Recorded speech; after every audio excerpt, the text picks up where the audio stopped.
নিয়মনীতির তোয়াক্কা না করে মৌখিক আদেশে 4টি মার্কেটের 2 শতাধিক দোকান বরাদ্দ দেন ঢাকা দক্ষিণের সাবেক মেয়র শেখ ফজলে নূর তাপস। সংরক্ষিত কোটায় এসব দোকান বরাদ্দে প্রশাসনিক অনুমোদন দেননি সাবেক মেয়র।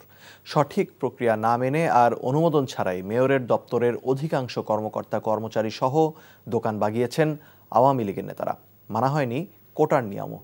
সাবেক মেয়রের এমন স্বেচ্ছাচারিতায় 5 আগস্ট পরবর্তী সময়ে সেসব বরাদ্দকৃত দোকান নিয়ে বিপাকে পড়েছেন বর্তমান নগর প্রশাসন। নাজিবুর রহমানের রিপোর্ট। বান্ডেল থাকলে প্রতি সেনমানিতে টাকা বাঁচবে। বিকাশ সেনমানি বান্ডেল কিনে জিতুন প্রতি লেনদেনে। 2001 সালে অবিভক্ত ঢাকায় মেয়রের সংরক্ষিত কোটায় যেভাবে দোকান বরাদ্দ দেয়া হয়, সেখানে দেখা যায় নির্ধারিত সকল স্থানেই অনুমোদন করেছিলেন তৎকালীন মেয়র হানিফ। অন্যদিকে ক্ষমতার দাপটে তার কোনো কিছুই মানেননি শেখ ফজলে নূর তাপস। মৌখিক আদেশ পেয়েই দোকান বরাদ্দ পেয়েছেন সবাই। এর বিপরীতে নেই কোনো প্রশাসনিক অনুমোদন। ঢাকা দক্ষিণ সিটি কর্পোরেশনের মালিকানাধীন মার্কেটগুলোতে সংরক্ষিত কোটায় 298টি দোকান বরাদ্দ হয় শেখ ফজলে নূর তাপসের মেয়াদকালে। এসব বরাদ্দের আবেদন বরাদ্দপত্রে প্রশাসনিক কোনো নিয়ম মানা হয়নি। সাবেক মেয়রের মৌখিক আদেশেই দোকান বাগিয়েছেন দক্ষিণ সিটির অনেক সুবিধাভোগী কর্মকর্তা কর্মচারী ও আওয়ামী লীগের এমপি ও নেতাকর্মীরা।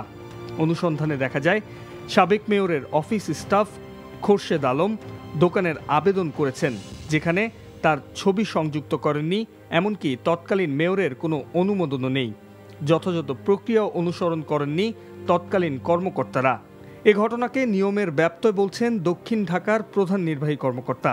প্রক্রিয়া যেহেতু কোনোটাই অবলম্বন করা হয়েছে বলে এখন পর্যন্ত নথিতে যথার্থভাবে প্রমাণিত হয় না।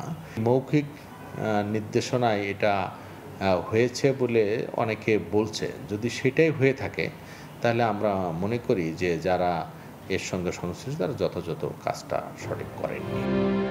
তালিকা ধরে অবৈধ এসব বরাদ্দপ্রাপ্তদের সাথে যোগাযোগ করলে জানা যায় অনেকেই দোকান বিক্রি করেছেন স্থানীয় কাউন্সিলরদের কাছেই। আবার অনেকেই সরকার পতনের পর গা ঢাকা দিয়েছেন। আজিমপুরে একটা দোকান নিছিলেন না মেয়র কোটায়? সেটা তো আমি ছেড়ে দিয়েছিলাম।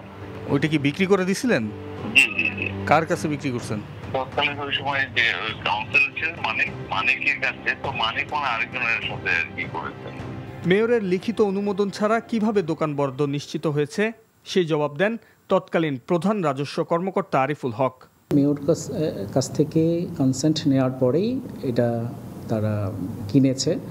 কেনার পরে তারা ওইভাবে দোকানগুলো বরাদ্দ পেয়েছে। দোকান বরাদ্দ নীতিমালা অনুযায়ী দোকান বরাদ্দ কমিটি আছে। দোকান বরাদ্দ কমিটি মাননীয় মেয়র মহোদয়ের যে বিষয়গুলো ছিল বরাদ্দকৃত দোকান স্লটগুলো ভাগ করা ওভাবেই হয়েছে এবং নিয়মের ব্যত্যয় হয়নি। এমন ঘটনায় সাবেক মেয়রের শপথ ভঙ্গ হয়েছে জানিয়ে তৎকালীন কর্মকর্তাদেরও দায় দেখছেন দুর্নীতি বিরোধী সংগঠন টিআইবির নির্বাহী পরিচালক। অবশ্যই সরাসরি এটার জন্য মেয়র নিজে দায়ী, প্রাক্তন মেয়র নিজে দায়ী, কিন্তু তার সিদ্ধান্ত বা তার এই অনৈতিকতা, তার দুর্নীতি, তার ক্ষমতার ব্যবহারকে সুযোগ করে দেওয়ার জন্য যোগসাজশ যারা করেছেন যে সকল কর্মকর্তারা, তারাও কিন্তু এই যোগসাজশের দায়ে অপরাধী। মেয়র সংরক্ষিত কোটায় বরাদ্দকৃত দোকানে সাবেক মেয়রের লিখিত অনুমোদন না থাকায় প্রয়োজনে বরাদ্দ বাতিল করা হতে পারে বলেও জানিয়েছেন ঢাকা দক্ষিণ সিটি কর্পোরেশনের ঊর্ধ্বতন কর্মকর্তারা।